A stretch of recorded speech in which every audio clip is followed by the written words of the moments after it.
हाँ जी, आज के सबक में हमने ये समझना है कि जो तीन दंदों वाली शाद है ये पढ़ने में कैसा अमल करती है और ये जो दालनुमा जज़म है इसका क्या करते हैं। ठीक है, तो सबसे पहले ये समझिए कि जो शब्द है तीन दंदों वाली ये जिस हरफ के ऊपर आती है उस हरफ को मुशद्दद कहते हैं। शाद से मुशद्दद हरफ बन गया। तो ये शब्द जो है जिस हरफ के ऊपर आती है पहले तो वो हरफ पिछले वाला उस हरफ के साथ मिलता है। ठीक है, दूसरी बात जो शाद वाला हरफ होता है वो 2 बार पढ़ा जाता है। पहले तो हमने पिछले वाले को इसके साथ मिलाते हुए उसके बाद जो अपना इसका जबर हो, जेर हो, पेश हो वो पढ़ते हैं। ठीक है, पहले हमने या को सीन के साथ मिलाना है जबर के साथ, उसके बाद सीन की अपनी जेर है फिर वो वाला पढ़ा जाएगा। ठीक है, एक और बात, शाद वाला जो हरफ होता है वो हिलाते हुए नहीं पढ़ते बल्कि उसको दबाते हुए और जमाते हुए पढ़ते हैं, ठहराव के साथ पढ़ते हैं। ठीक है, हाँ जी, अगली बात ये जो जज़म है दालनुमा बनी हुई है इसका जज़म कहते हैं। ये जज़म जिस भी हरफ के ऊपर आए उस हरफ को साकिन कहते हैं।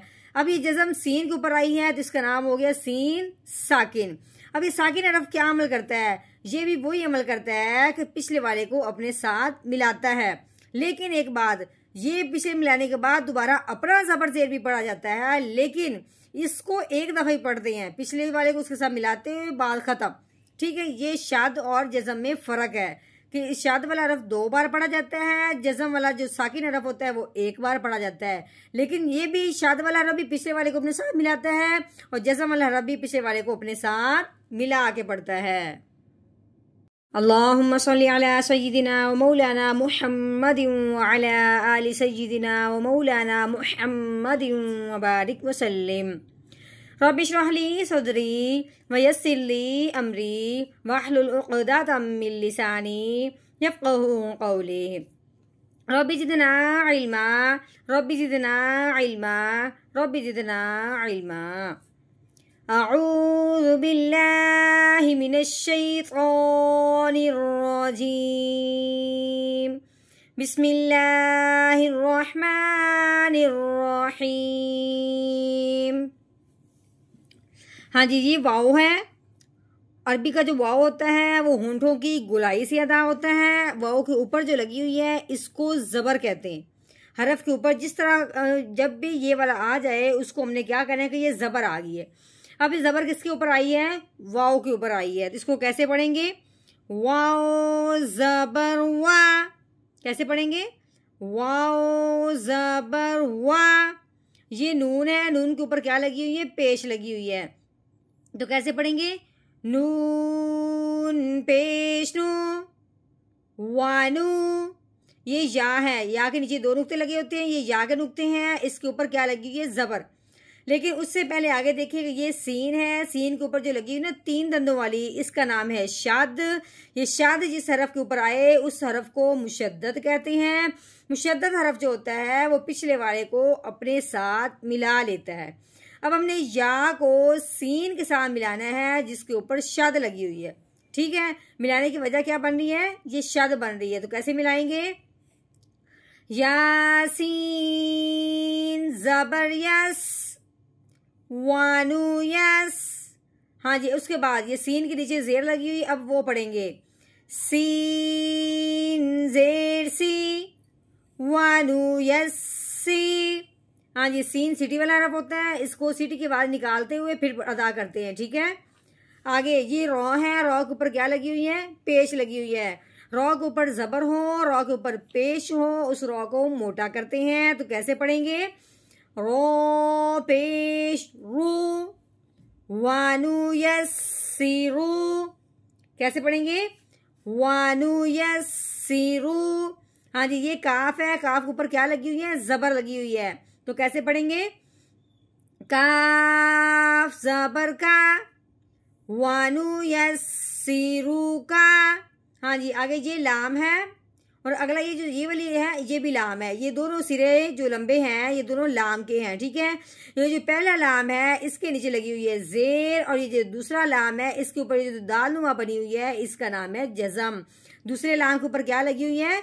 जज़म लगी हुई है। ये जज़म जिस हरफ के ऊपर भी आती है उस हरफ को साकिन कहते हैं। अब ये जज़म लाम के ऊपर आई है तो इसका नाम हो गया लाम साकिन।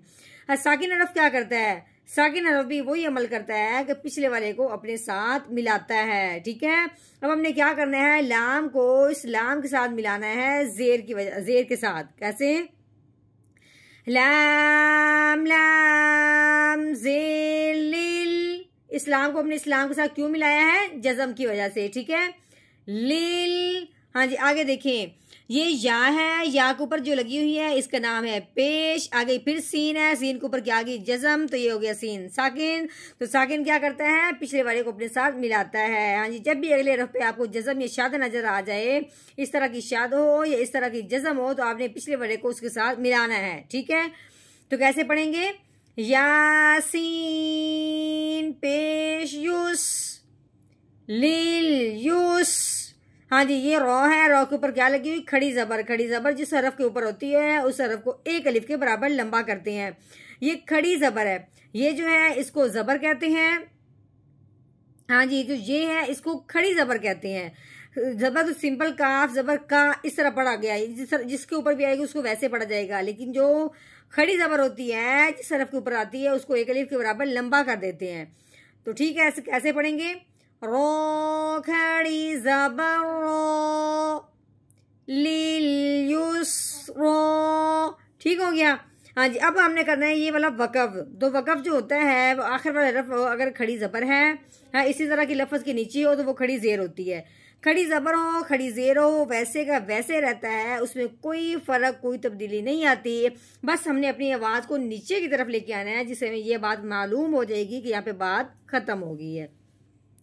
हाँ जी, तो कैसे पढ़ेंगे, रो खड़ी जबर रो लिल युस्रो, आगे वकफ लिल युस्रो लिल युस्रो, इस तरह आवाज नीचे की तरफ आएगी। ठीक है, अब हमने पूरी आयत का तोड़ करने के बाद करना है इसका जोड़ रवानगी के साथ, अच्छे से लहजे के साथ।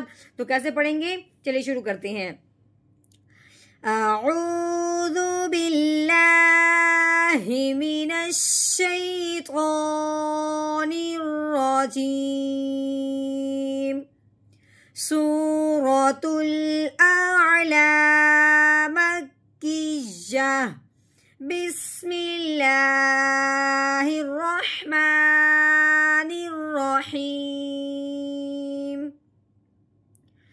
वनुयस्सिरुका लिल युस्रा, वनुयस्सिरुका लिल युस्रा।